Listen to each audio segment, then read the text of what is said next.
Hello everyone, welcome to Jokta Academy. My name is Bhanu Guleria and we are doing the most important current affair for upcoming HS, Allied and other competitive exam. Before starting the video, I would like to announce that on 21st April 2023,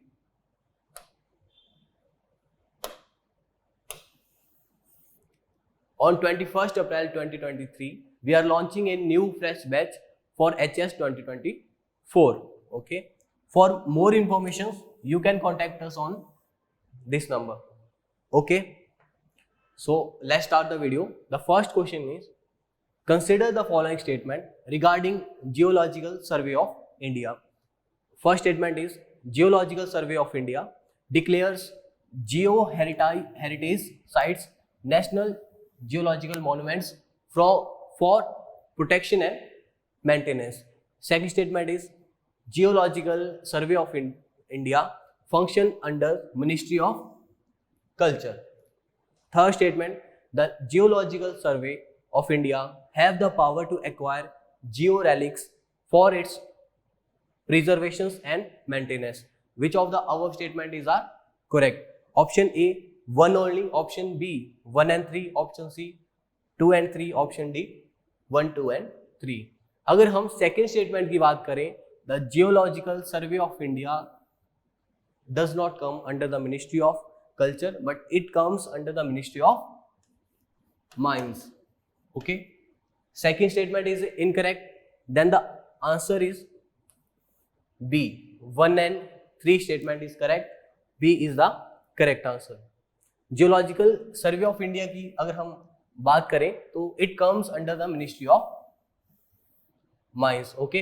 1851 में establish किया गया to investigate and assess the coals and other mineral resources of the country through the regional level explorations. Okay, so it comes under the Ministry of Mines.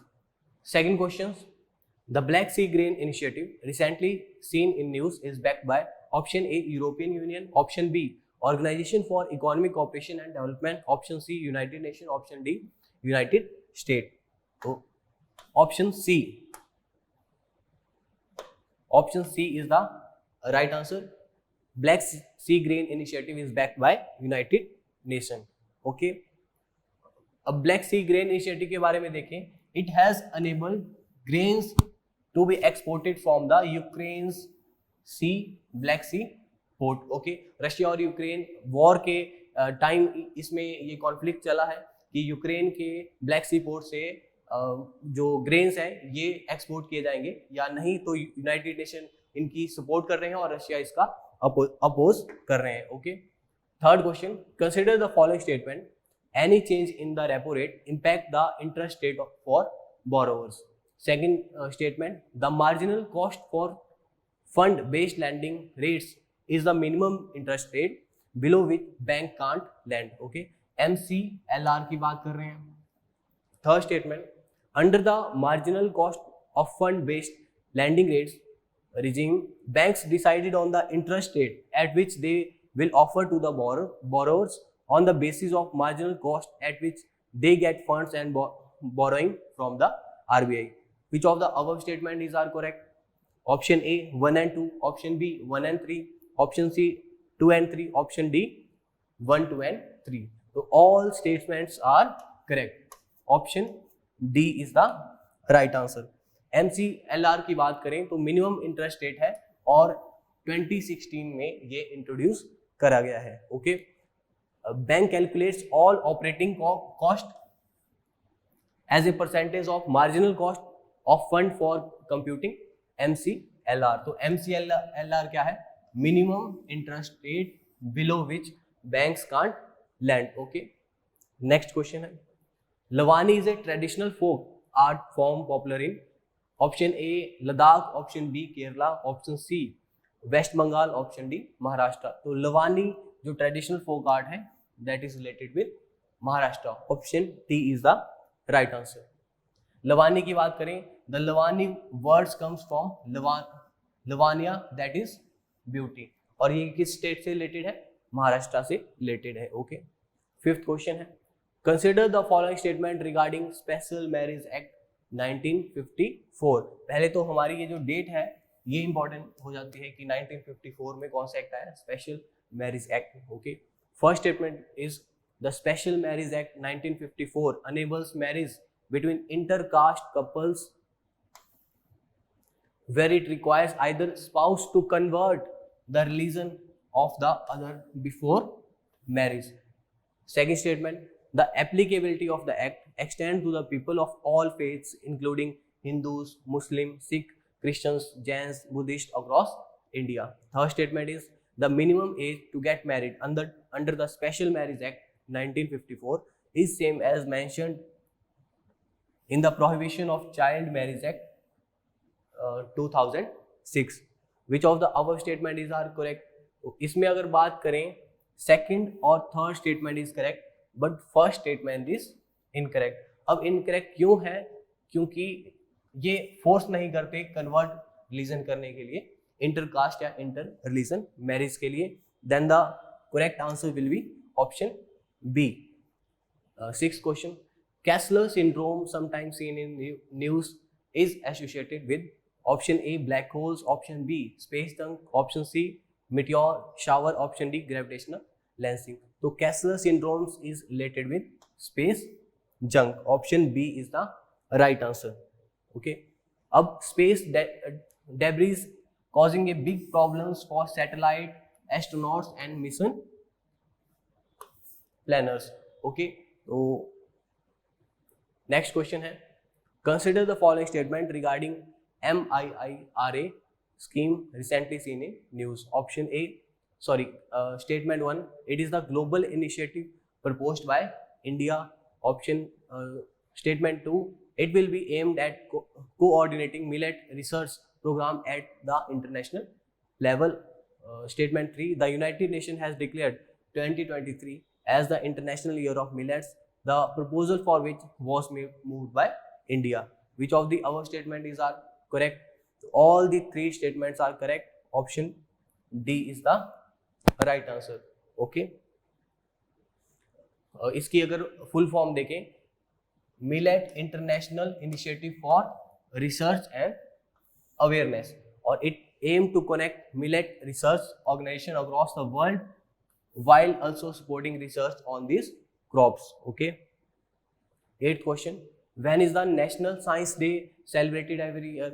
option A February 21, option B February 24, option C February 28, option D March 3। तो February 28 C is the right answer। अगर science day की बात करें तो 1987 से ये हर साल मनाया जाता है, और चंद्रशेखर वेंकैया रमन के द्वारा जो रमन इफेक्ट डिस्कवर किया गया, जिनके लिए उन्हें नोबेल प्राइज इन फिजिक्स मिला इन 1930, इसी के लिए ये सेलिब्रेट किया जाता है हमारा science day.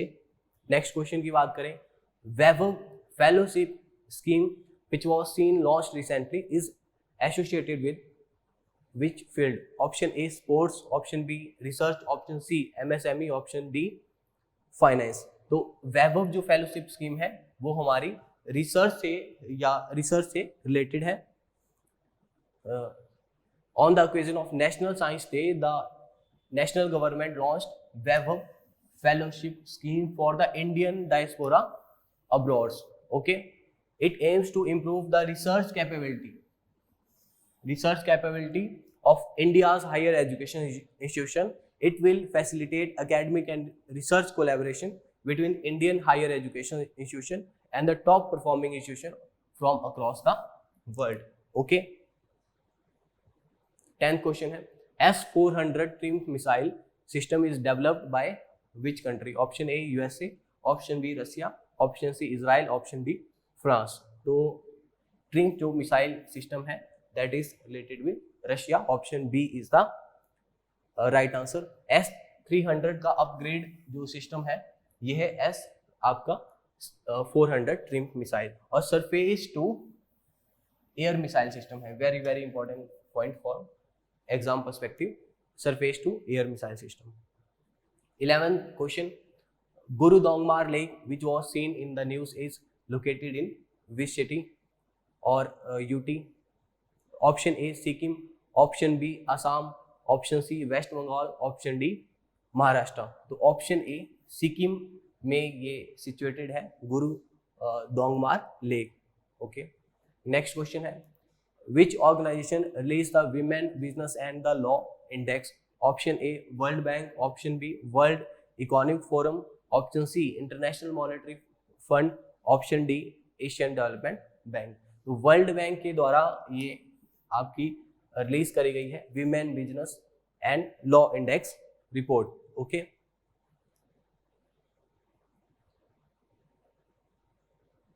Thirteen question, FRI and JEX 23 is the first ever joint military exercise between India and which country? Option A Israel, option B France, option C Ukraine, option D Nepal. तो हम हर video में जो military exercise है उससे एक question देखते हैं। तो आप अपने नोट्स में जितनी भी मिलिट्री एक्सरसाइज है वो एक साथ नोट डाउन कर सकते हैं, ताकि पॉसिबिलिटी है कि एक क्वेश्चन यहाँ से बन सकता है, तो आपके जो 2 मार्क्स हैं वो इस तरह से सेफ हो सकते हैं। तो फ्रांस से रिलेटेड है ऑप्शन बी, ये हमारी FRI एंड JEX 23 जो मिलिट्री एक्सरसाइज है। ओके, 14 क्वेश्चन है मेगाट्रॉपिक 1 MT1 satellite which was developed by India and which country? Option A Russia, option B USA, option C Israel, option D France. तो France के साथ मिलके जो इंडिया की organisation है इसरो, वो डेवलप करी है मेगाट्रॉपिक 1 हमारी satellite. Okay, Indo French satellite. Okay, ISRO is conducting a controlled re entry of decommission Indo French satellite Meghatropiques. और ये सैटेलाइट किसके लिए है? To study tropical weather and climate. Okay, weather और क्लाइमेट से रिलेटेड है हमारी MT1 जो सैटेलाइट है। Okay, 15 question, which country hosted the third session of the national platform for disaster risk reduction? Okay, option A Sri Lanka, option B Nepal, option C India, option D USA। तो India के द्वारा host किया गया है हमारा national platform for disaster risk reduction. Okay, New Delhi में ये session जो है वो होस्ट किया गया। 16 question, at present India has opted out of which pillar of Indo Pacific Economic Framework? Okay, IPEF। Option A trade, option B supply chain, option C clean economy, option D fair economy. तो हमने ये याद रखना है कि IPF के अंदर ये 4 मेन पिलर है। ओके, जिसमें से India opted for trade. Okay, option A is the right answer. 17 question, which institution released the global report on sodium intake reductions?